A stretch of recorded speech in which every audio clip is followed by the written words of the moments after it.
e senhoras, com vocês, uma das maiores invenções da história da humanidade, o computador. Talvez você só use o computador para encher a caixa de e-mails da namorada. Ou passe horas diante da tela tentando pular para a fase 778 do seu jogo preferido. Não vou negar que isso pode ser bem divertido. Mas o computador não é um console de jogo, nem um correio sofisticado de última geração. Muito menos uma caixa de som interativa. O computador é uma máquina criada para executar tarefas variadas com precisão e agilidade.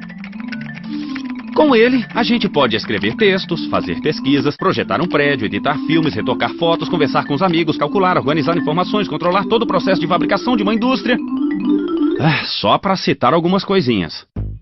Mas como uma máquina como esta pode fazer tantas coisas? O que acontece aqui quando a gente pressiona uma tecla ou um mouse? A resposta está aqui dentro, em algum lugar. Achei! Senhores e senhoras, com vocês, o cérebro do computador. Ou seria o coração? Bem, o fato é que o microprocessador realiza praticamente todas as funções necessárias para o computador funcionar. Mas como uma peça tão pequena pode fazer tanta coisa? O microprocessador é formado por milhares de pecinhas como esta, os transistores. Dá até para fazer uma comparação com o nosso cérebro. O ser humano está o tempo todo usando os neurônios para guardar ou para processar uma informação. Pode ser uma coisa simples, como o número de telefone de casa, ou um pouco mais complicada, como escrever uma redação sobre o impacto da globalização na sociedade e a construção da pós-modernidade. Ufa, haja neurônio. O fato é que toda a informação circula no nosso cérebro por esta rede de neurônios. O computador não tem neurônios, claro, mas tem transistores, milhares deles reunidos em circuitos. É verdade que os transistores não são células, mas sim peças eletrônicas criadas pelo homem graças aos seus neurônios, diga-se de passagem. E assim, como um só neurônio não serve para muita coisa, um transistor sozinho também não ajuda muito. Para falar a verdade, os caras que inventaram o transistor nem sabiam muito bem o que fazer com ele. Mas ao criar uma rede de transistores, o homem resolveu um grande desafio. Como processar informações com agilidade e segurança sem precisar de muito espaço. E assim como a gente usa a rede de neurônios para entender a quântica e a globalização, o computador usa os transistores para abrir um programa, mudar a fonte do texto, salvar uma foto ou simplesmente dar um ponto final. Se estes caras não tivessem inventado o transistor, esta turma não tivesse a ideia de juntar os transistores em circuitos, e este aí não tivesse reunido estes circuitos em microprocessadores, você provavelmente não estaria usando este computador. Mas algo mais parecido com isto.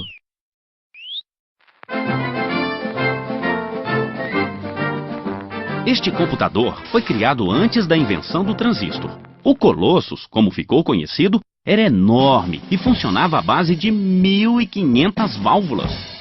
Acredite ou não, este trambolho ajudou a vencer os nazistas durante a Segunda Guerra Mundial.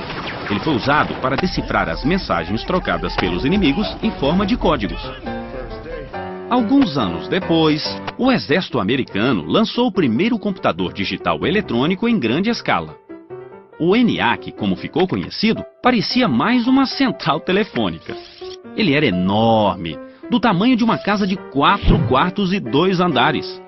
Naquela época, o ENIAC foi considerado uma evolução e tanto. Mas apesar de todo o tamanho, ele não conseguia fazer mais do que uma simples calculadora de bolso atual.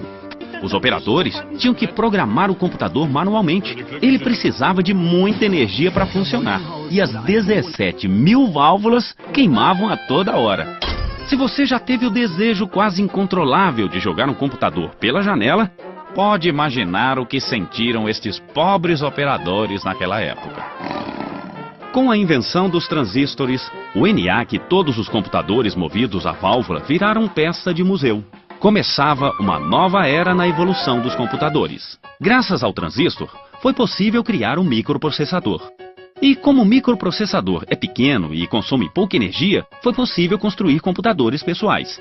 Sem os microprocessadores, os computadores seriam enormes, caros e precisariam de muita energia elétrica para alimentá-los. Mas como uma peça tão simples, uma espécie de chave que pode estar aberta ou fechada, pode ter sido tão importante para a evolução do computador?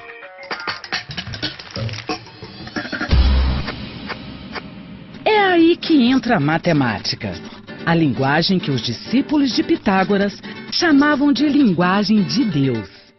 Porque o bom e poderoso computador, na verdade, só sabe fazer uma coisa: calcular.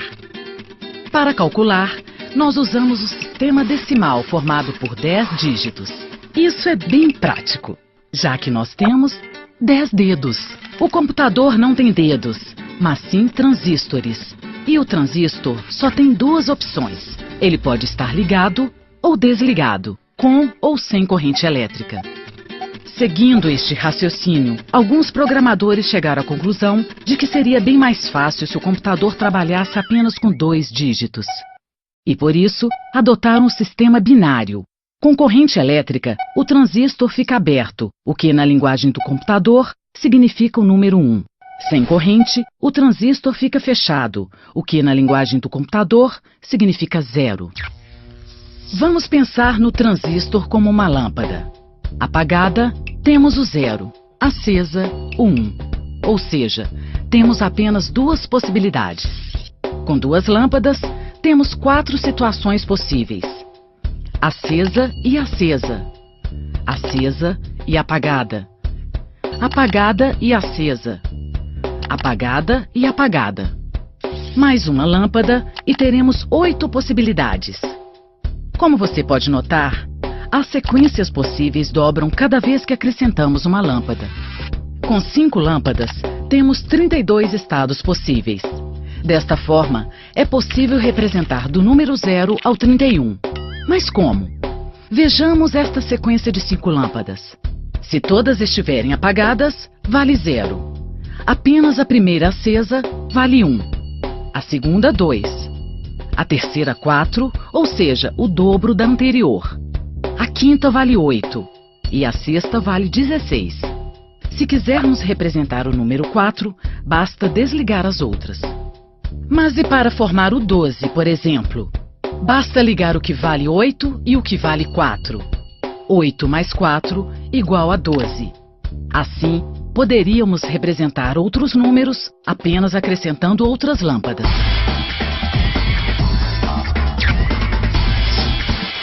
O sistema binário não é nenhuma novidade. Há mais de 2000 anos, matemáticos indianos já imaginaram um sistema numérico representado apenas por zeros e uns. Outros teóricos ajudaram a sistematizar esse sistema ao longo dos séculos. Mas foi só em 1801 que um tecelão francês teve a ideia simples, e por isso mesmo genial, de aplicar o sistema binário para automatizar os teares. Produzir os tecidos que encantavam reis e rainhas na Europa era uma tarefa difícil e demorada. Os tecelões tinham que amarrar fio por fio para criar diferentes formas e desenhos. Jacquard conhecia o sistema binário e resolveu criar cartões como estes para agilizar o trabalho. A presença ou ausência de uma perfuração em frente a cada haste determinava se o fio deveria ficar por cima ou por baixo. Em 1804, Jacquard criou um tear que funcionava totalmente automatizado, permitindo ao tecelão executar padronagens complexas de uma forma quase impossível até o momento. Para mudar o padrão do tecido, tudo que o tecelão precisava fazer era substituir o cartão. A invenção de Jacquard não era um computador, mas, sem querer, acabou se tornando importante na história da informática. Os transistores atuais funcionam na mesma lógica dos cartões perfurados de Jacquard. Assim como os cartões, os transistores têm apenas 2 estados possíveis: ligado ou desligado. No caso dos transistores, cada estado corresponde a um dígito, 0 ou 1, os famosos bits. Tudo no computador é formado por sequências de zeros e uns. Mas espera aí, o computador não é uma máquina de tecer, nem uma calculadora. Eu posso desenhar, escrever. Como ele faz para representar a letra C, por exemplo, se ele só entende 0 e 1? A letra C, como todo mundo aprende na escola, é a terceira letra do alfabeto. Ela vem antes do D e logo depois do B, e serve para formar um monte de palavras. Mas para o computador, a letra C não existe. Porque para o computador, a letra C é um número formado por sequências de zeros e uns, os bits. E assim como o computador não precisa aprender o alfabeto, o ser humano também não precisa entender o código do computador. Porque o teclado faz esse meio de campo entre nós, seres humanos alfabetizados, e ele, o computador digital. Desta forma, o computador consegue escrever qualquer texto, usando apenas 2 dígitos. Cada 0 e 1 representa um bit. Um bit é a menor unidade da informação. E assim como alguém decidiu que um conjunto de 12 forma uma dúzia, definiu-se que um conjunto de 8 bits seria igual a um byte. E pensar que é possível representar tanta coisa apenas com bytes, ou seja, com sequências de zeros e uns. Essa foto aqui, ela tem 4 megabytes. Isso significa então que ela é formada por milhares de bytes, certo? Os computadores de hoje podem processar uma quantidade cada vez maior de bytes. Mas o primeiro computador digital, lançado em 1953, não chegava nem perto disso. Se a gente pudesse voltar no tempo e falasse para esse pessoal aí que um dia eles iam poder ter um computador em casa ou no trabalho para fazer um monte de coisa diferente, eles provavelmente iam achar que era uma pegadinha. Porque até os anos 70, os computadores pessoais não existiam. Os computadores ainda eram grandes e caros, ficavam guardados em salas especiais e poucas pessoas sabiam o que fazer com eles. Eram os mainframes, que não tinham nada a ver com nossos computadores atuais. Até que começaram a aparecer os primeiros computadores pessoais. Surgia aí uma nova geração de computadores. Tá certo que no começo eles pareciam mais um painel de avião, talvez. Estes aí não tinham nem monitor e se comunicavam com as pessoas através de luzes. Com o tempo, os computadores evoluíram. Ficaram mais práticos, mais ágeis, menores, diminuíram tanto que hoje cabem no bolso. Mas esta história ainda não acabou. Está em plena evolução e a próxima geração, bem, isso a gente vai ter que esperar para ver.